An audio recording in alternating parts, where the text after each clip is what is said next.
It was the night of my wife's college reunion. The one that got away, her old flame, was about to lead her into a hotel room. But I got there first, and I beat the hell out of him. The next morning, my furious wife slid a check for $20 million across the table and told me to sign the divorce papers. "Alex, I've given you more than enough," she'd said. "Don't get greedy. You know what I'm capable of."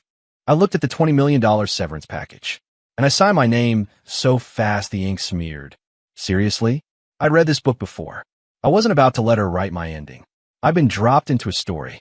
A cliché, star-crossed lover's melodrama, to be exact. In the original script, I was the pathetic stand-in for Isabella Vance's college sweetheart. I was the guy she and Caleb Reed were destined to torture emotionally and physically before leaving me for dead. Tonight was Chapter 1, the CEO wife's reunion.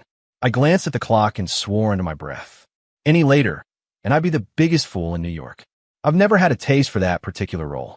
I grabbed my car keys, already halfway out the door, just in case. I had two guys from corporate security meet me downstairs. I followed the script I knew by heart, pushing the speedometer as I raced to the Sinclair Hotel. The second I walked in the lobby, I saw them. Isabella, my CEO wife, draped over him, Caleb Reed, as he guided her into the elevator. My face hardened. I broke into a run. "Isabella, you've had too much to drink. We'll get you into a nice hot shower, and then you can sleep it off." Caleb's voice floated out from the elevator car. Damn it. Just as the doors were sliding shut, I shoved my hand between them. "What the hell, man? Can't you wait for the next one?" Caleb snapped, annoyed. I didn't say a word. I just stepped inside and planted my fist squarely on his jaw. "Who the hell are you?" I roared, trying to check my wife into a hotel room. Caleb crumpled to the floor. He started to get up, a curse on his lips, but my words stopped him cold. He froze for a second. Then his expression twisted into a sneer. "You must be Alex Foster. I see the resemblance." He pushed himself up, dusting off his designer jacket with a look of pure contempt. "You've had 2 years of the good life. That's more than you deserve. Don't get greedy." His words were meant to sting. 2 years of marriage, and she's never let you touch her. Haven't you figured out your place yet? I ignored him. I just waved my guys forward. They stepped into the elevator and gently lifted Isabella, carrying her out. "Stop. What are you doing? Put her down." Caleb lunged forward, trying to block them.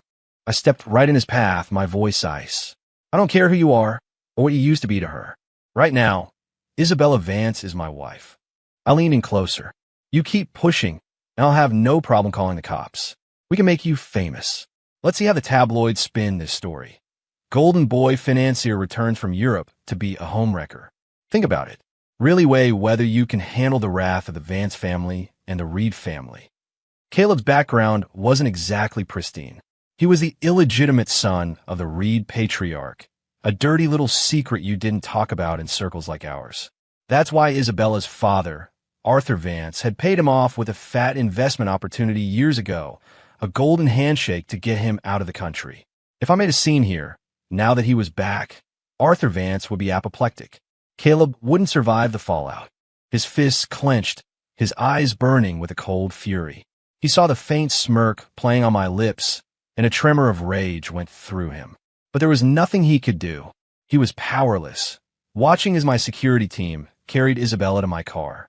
His months of planning, all up in smoke. As I turned to leave, I shot him one last look, a silent challenge. In the back of the car, I held Isabella close. The faint scent of her perfume, a mix of jasmine and something expensive, filled my head. I had to admit, she was stunning. More beautiful than any actress on a movie screen. But it was more than that. It was the untouchable aura she projected, an innate confidence that made every man who saw her want to be the one to conquer her. I ran a hand over her arm, a wave of satisfaction washing over me. That bastard Caleb almost had her. Back at the mansion, I took a shower and slid into bed next to her. In the original story, we always slept in separate rooms. The thought of leaving a woman like this untouched was the greatest waste of a resource I could imagine. I mentally cursed the original author 100 times. With zero guilt, I reached for her. Just as my hand grazed her skin, she grabbed my wrist. A flush crept up her neck. "Don't," she murmured, her voice thick with sleep and alcohol. "We're not married." But even as she said it, Her arms wound around my neck and her eyes fluttered open, hazy and unfocused. When she finally registered my face, the haze vanished, replaced by ice. "What are you doing here?" My hands didn't stop their exploration. "I'm your husband. Who else would it be? Unless you got another guy, stashed away somewhere." She faltered for a second. Then, feeling the heat building between us, she tried to shove me away. But the alcohol had left her weak, her body limp. All she could do was glare at me, with murder in her eyes. "Alex, get off of me. Even if we're married, you can't do this without my consent. That's a crime." I hummed, my hands and mouth busy. Since when is it a crime for a husband to sleep with his wife? You're shameless." Her chest heaved with indignation. I leaned down and kissed the delicate skin of her earlobe.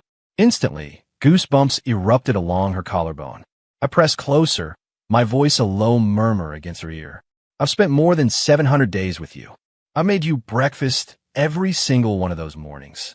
When you got sick last year, I was the one who stayed by your hospital bed for a week straight, barely sleeping. You said you weren't ready to be intimate, and I respected that. For 2 years, I haven't laid a finger on you." My voice cracked. I could almost feel real tears welling up. "For 2 years, I've taken care of you, given you everything. If that doesn't count for something, at least acknowledge the effort. Is it too much to ask for just one night, sleeping in the same bed?" Her rigid body began to soften. A flicker of guilt, something I'd never seen before, crossed her face. I'll compensate you financially," she stammered. "For everything else. Just consider it my fault." I grit my teeth, as if making the hardest decision of my life.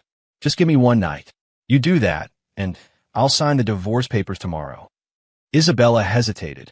She'd been pushing for a divorce for months, ever since Caleb came back. I'd refused every time, and she was too afraid of a scandal to force the issue, not wanting to tarnish her future with him. Now, with me offering it on a silver platter, she was tempted. "You'll really agree to a divorce?" I made a show of wiping away a non-existent tear, my voice thick with heartbreak. "Isabella, everyone knows I love you more than life itself. I love you more than I love being with you. I want you to be happy. So, I'll set you free." The last words were choked out in a sob. That did it. Her heart melted. The past 2 years flashed through her mind. The guilt intensified, but she still turned to me, a hint of suspicion in her eyes. "And you'll just hold me." I saw my opening and swore a solemn oath. She was silent for a long moment. "Alex, you'd better behave." I swore on everything holy until she finally relaxed. Perfect. Every woman's downfall begins with crossing one little line at a time.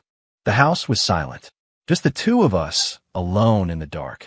As the minutes ticked by, I could feel the heat radiating from her skin, her breathing growing shallow and quick. The alcohol was doing its work. The rest was inevitable. Maybe it was the release of 2 years of pent-up tension, but Isabella was wild. We didn't sleep a wink until the sun was high in the sky.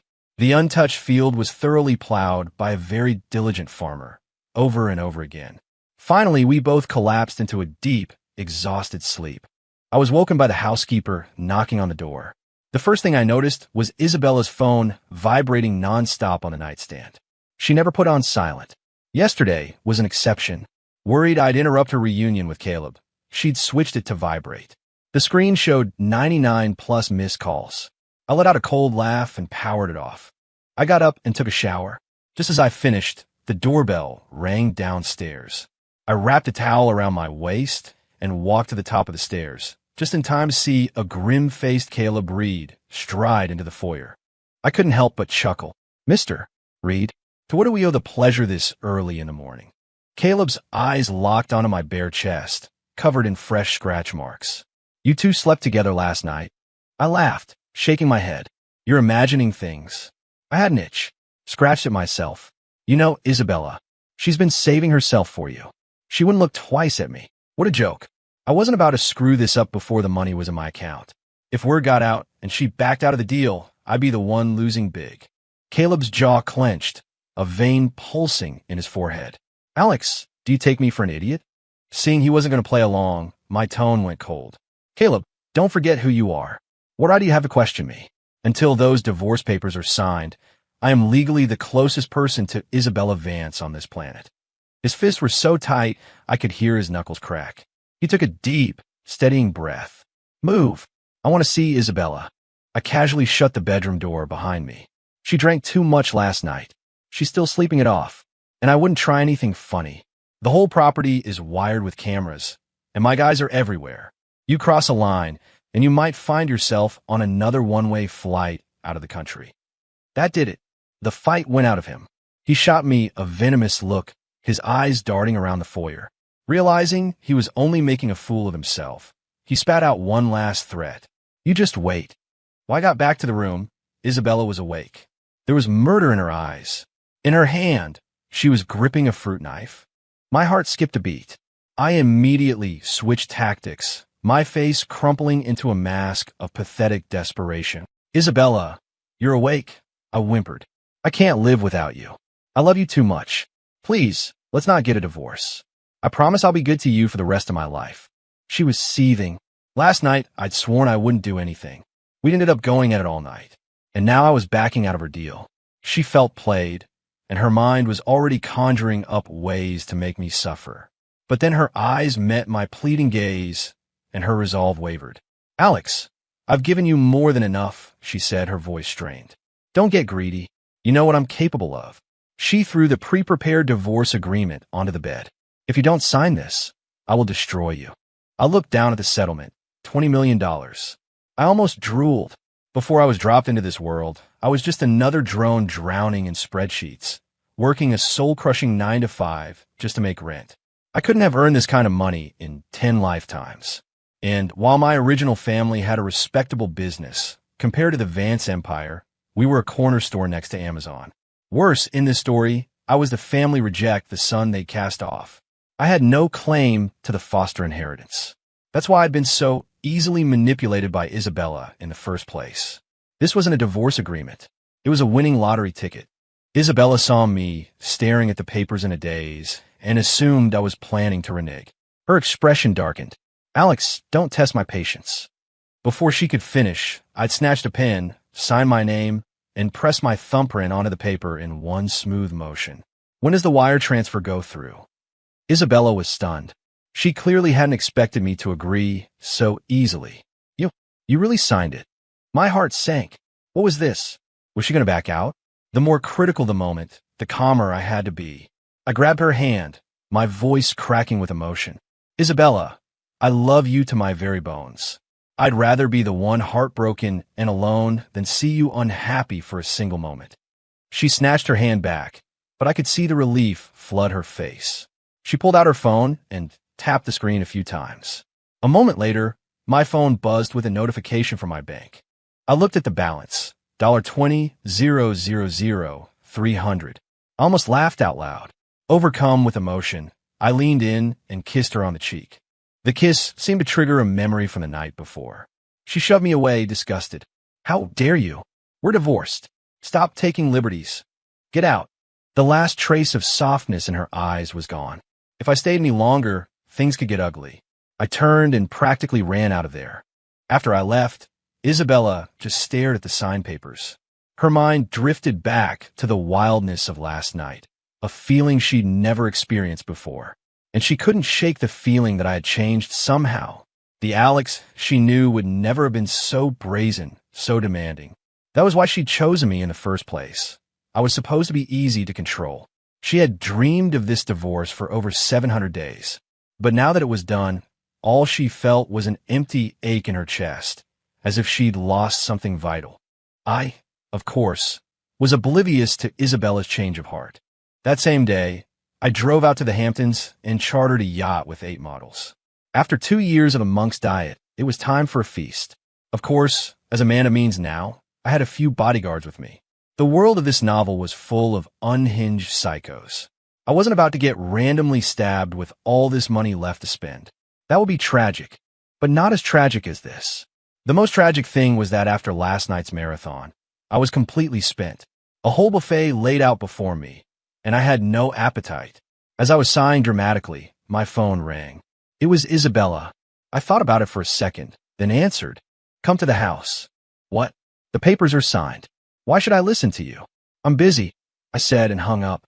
The phone on the other end was silent for 3 seconds, and then she called back, her voice tight with anger.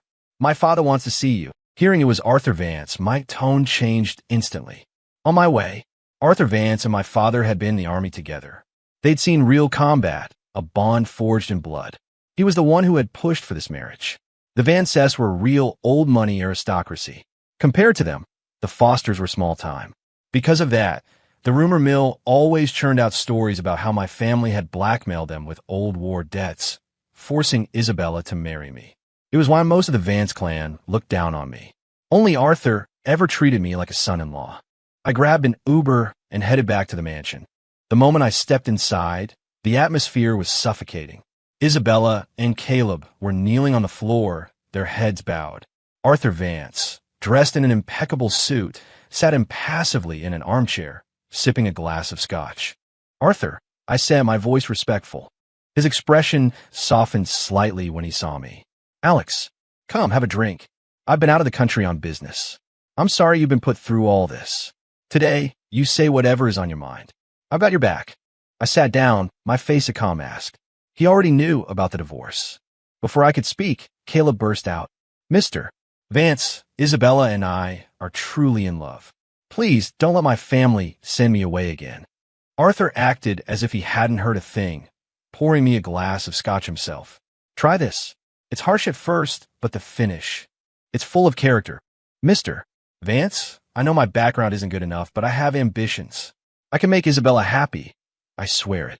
Caleb kept pleading, but when he saw it wasn't moving Arthur, he played his trump card. "And more importantly, we're having a child. You can't let your grandchild be born without a father. You wouldn't separate us, would you?" At that, Isabella's eyes shot wide open. I hid a smile. Caleb was an amateur.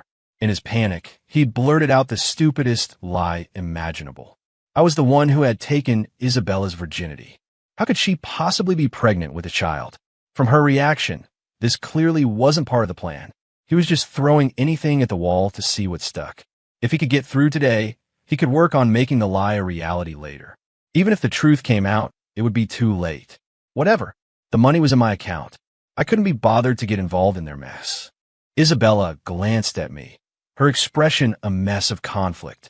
Before she could speak, Arthur raised his glass, his voice dangerously low. "Isabella, is what he's saying true?"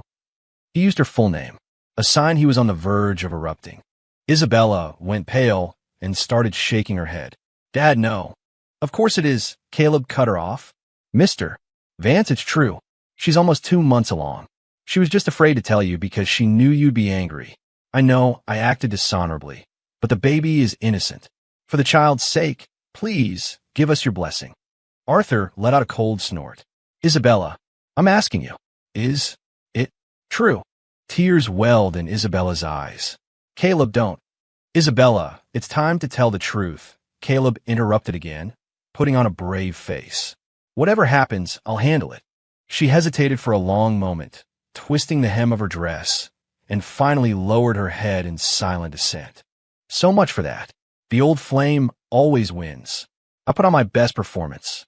Shock, pain, confusion, a whole symphony of emotions played across my face. "Isabella, how could I have raised such a shameless, dishonorable daughter?" Arthur finally lost it, his voice thundering through the room as he pointed a trembling finger at them. I just sat back, sipped my scotch, and enjoyed the show. The family dinner ended in chaos. Over the next few weeks, I put my new capital to work. Thanks to my knowledge of the book's plot and future market trends, I started a venture capital firm. With a relatively small investment, I bought into several startups that I knew would become global giants. With a few pointers and introductions from me, their growth accelerated even faster. Soon, the 1-month legal waiting period for our divorce was over. I drove to the city clerk's office. Isabella and Caleb were already there. Caleb looked triumphant, shooting me a look of undisguised contempt. "Laugh it up," I thought. "You'll be crying soon enough." In the book, Caleb hadn't exactly been a saint during his time in Europe. He'd shacked up with a wealthy older student, then used her as a stepping stone to become the boy toy of an even richer woman, one who was very much married. He could have lived a life of luxury, but he got greedy and tried to get her to leave her husband. The husband found out. This trip back to the States wasn't a triumphant return, it was a panicked retreat. The husband was connected to the mob. Caleb never understood the real reason Arthur Vance hated him. Arthur was wary of his background, sure, but he wasn't totally against their relationship at first. But because he'd already made a promise to my family, and because he didn't know Caleb's character, he devised a test. Send him abroad and see what he was made of. It only took 2 months of observation for Arthur to be thoroughly disgusted. That's when he pushed through my marriage to Isabella. In the original story, my character eventually found all this out and confronted Isabella with the truth. She didn't believe a word of it. She slapped him across the face and sneered. "Did you and my father cook up this story together just to trick me?" That was the moment the original Alex had finally given up and agreed to the divorce, walking away without a penny. After that, Isabella and Caleb got married. He continued his scheming, trying to use her to climb even higher. But you can only hide the truth for so long. When it all came out, she finally saw him for who he was. In a rage, she had him beaten until he was crippled, then had him personally delivered to his European sugar mommy's mob boss husband. What followed was the cringy, predictable part of the story where she spends the rest of the book trying to win back the man she threw away. Pathetic. But what did the original story have to do with me? If Isabella wanted to be played for a fool, that was her business. I had no interest in being a martyr. I gave Isabella, who was looking conflicted, a cheerful smile. "Well, shall we? Let's get this over with." She didn't move. "Alex, does getting this divorce make you this happy?" I mentally kicked myself. Damn it. Don't get cocky. I immediately wiped the smile off my face, replacing it with a carefully constructed mask of bitterness. "Isabella, what kind of face do you want to make? The woman I love is about to marry someone else. I can't even look sad, because I'm afraid it will ruin her future happiness." I looked down, my voice raspy and trembling. "I haven't had a single good night's sleep this past month. I feel like I'm going crazy, but I made you a promise. As long as you're happy, Isabella, I'll smile through the pain today." I raised a hand to wipe away another imaginary tear. After all, this is what you've always dreamed of. All I can do is get out of your way. I couldn't read the expression on her face. Was it pain? Pity? Regret? Something else entirely. She opened her mouth, about to say something, but in the end, it came out as a sigh. She turned and walked into the building first. Caleb smirked as he passed me. He tried to put his arm around Isabella's waist, but she flinched away as if shocked. "What are you doing?" Caleb's face fell. He'd wanted to assert his dominance in front of me, but he hadn't counted on such a sharp rejection. I was surprised too. According to the script, they should have been inseparable by now. But clearly, something was wrong. I couldn't resist twisting a knife. "Isabella, you don't have to push away your one true love just to spare my feelings." Caleb knew I was mocking him. He shot me a hateful glare. Isabella turned back too, her eyes flashing with anger. Seeing us lock eyes, Caleb nervously stepped between us. "It's fine," he said, trying to sound casual. "I've been away for so long. We're just getting reacquainted. But the bond we share is something you could never understand." The clerk's office was efficient. Half an hour later, the fresh divorce decree was in my hand. I didn't have to pretend anymore. I almost burst out laughing. Back in my car, I gave them a little wave. "Wishing you two lovebirds a lifetime of happiness. May you have many beautiful children." Isabella's face darkened instantly. "Alex, what's that supposed to mean?" "Exactly what it sounds like. Goodbye, and good riddance." I slammed my foot on the gas and peeled out of the parking lot. With Isabella finally out of my life, it was time to think about my own. The original Alex was such an idiot. He'd ignored a true diamond to chase after a piece of trash. In the story, he had a childhood sweetheart, Sarah Jenkins. They'd grown up together, inseparable. In college, it was obvious to everyone that Sarah was in love with him, but he was blinded by his obsession with Isabella. After graduation, when he chose to marry Isabella, it broke Sarah's heart.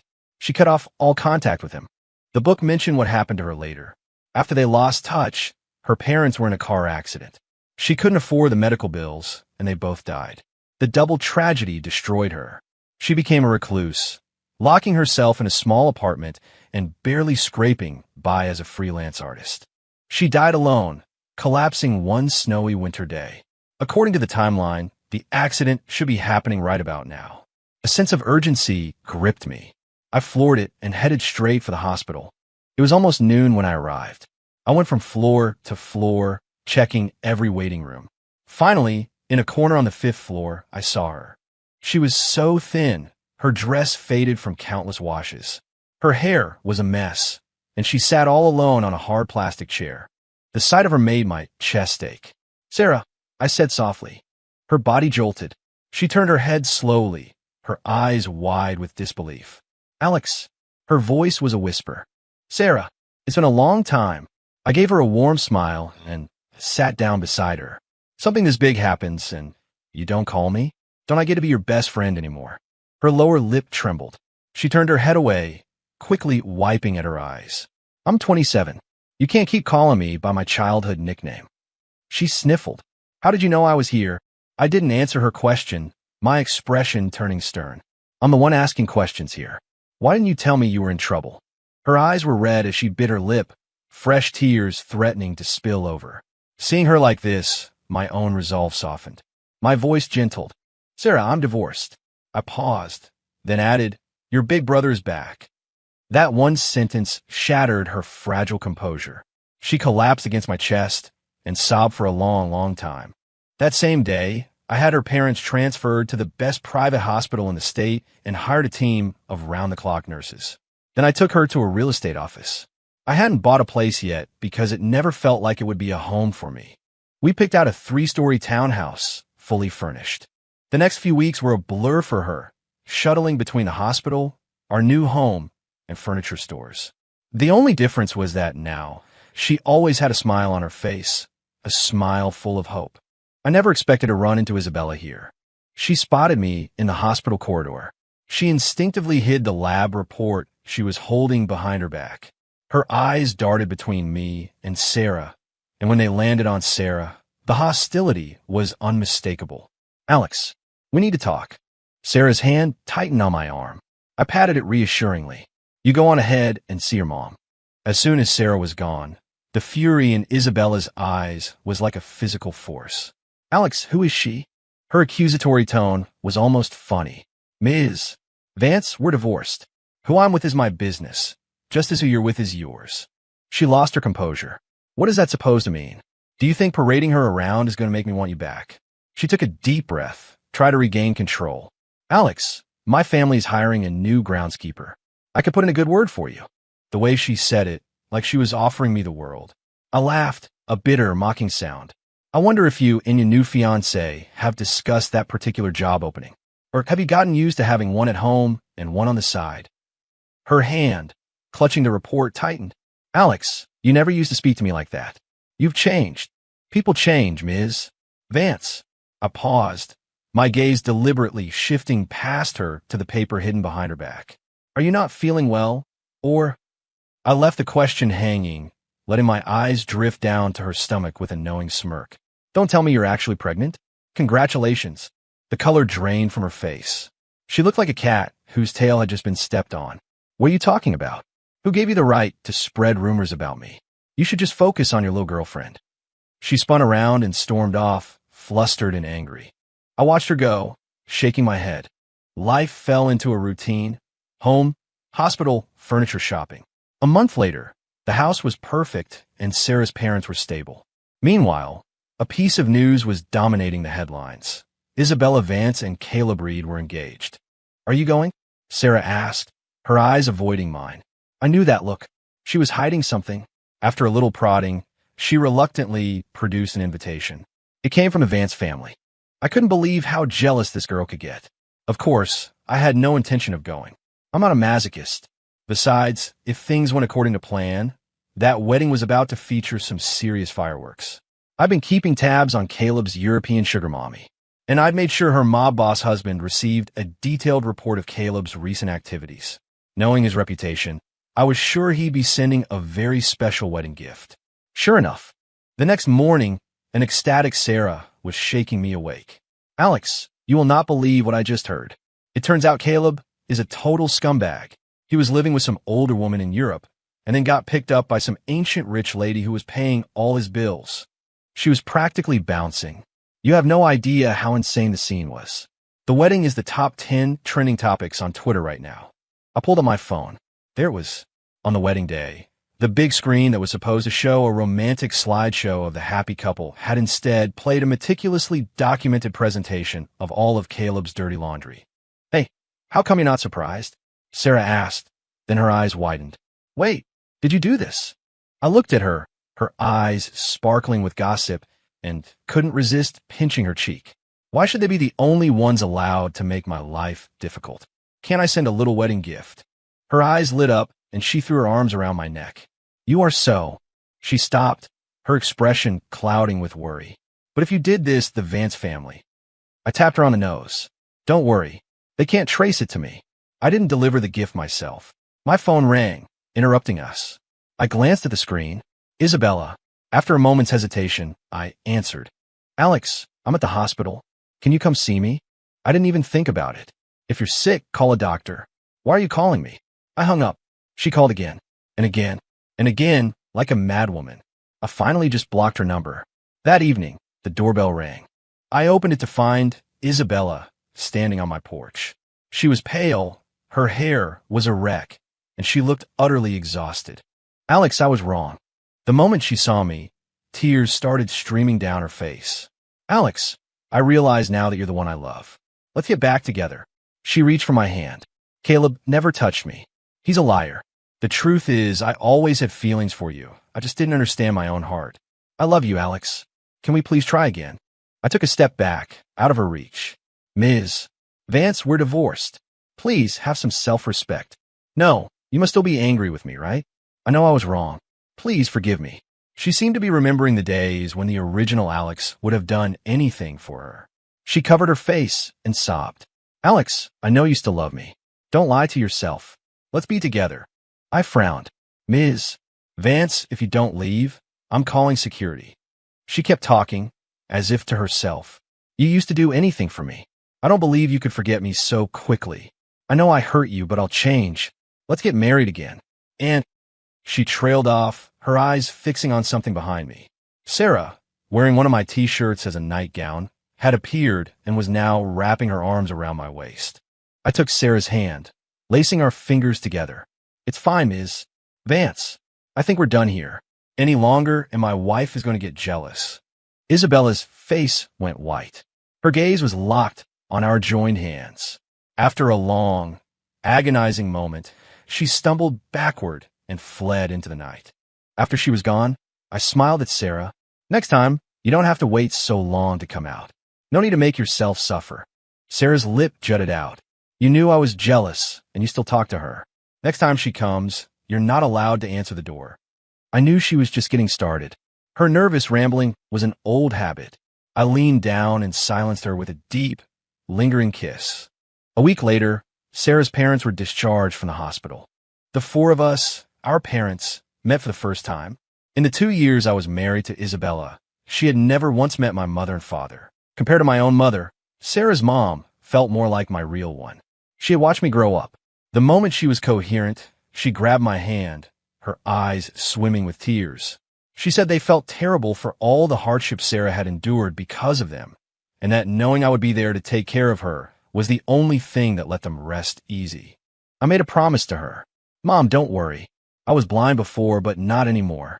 From now on, I'll take care of Sarah. I'll never let her be hurt again." Sarah stood beside me, her own eyes red. On her birthday, in the middle of the city's biggest shopping mall, I got down on one knee with a bouquet of roses. "Sarah Jenkins, will you marry me?" She covered her mouth, nodding frantically as cheers erupted from the crowd around us. Out of the corner of my eye, I caught a glimpse of a familiar figure turning and disappearing into the throng. Isabella. After the wedding, I took Sarah traveling. We spent 6 months seeing the world. By chance, our travels took us through the country where Caleb had been in school. I thought about it. An old acquaintance in a foreign land. It seemed only right to pay a visit. I made a call to the mob boss husband. He led me down into a cellar. And there was Caleb. He was chained to a wall, a dog collar around his neck. Both of his legs had been broken. His body was a tapestry of scars and bruises. If it weren't for the familiar, venomous hatred in his eyes, I wouldn't have recognized the handsome, arrogant young man he once was. When he saw me, he went berserk, screaming and thrashing against his chains. "Alex, this is all your fault. You ruined me. I curse you. I hope you die a miserable death. Seeing he still had so much energy, I was relieved. Compared to his frenzy, my voice was calm. I even offered him my best wishes. Caleb, I know you hate me, but I still want to wish you well. I smiled. I wish you a long, long life. 5 years later, my company went public. I became one of the most successful venture capitalists on the East Coast. In those 5 years, Isabella kept a low profile. She rarely appeared in public. The Vance family had effectively put her on ice. She seemed to have accepted her quiet life. One day, I was at the mall with my wife and our son. On the escalator, I saw her. She was holding a little girl, a perfect little doll. 5 years had passed. We had both grown up. The old resentments, the drama, the hysteria, it had all faded into nothing. Our eyes met. We nodded. Nothing more needed to be said. As we stepped off the escalator, my wife leaned in and whispered in my ear, "You know, that little girl looks a lot like you." I smiled. That was her choice. I squeezed my wife's hand. "You are mine.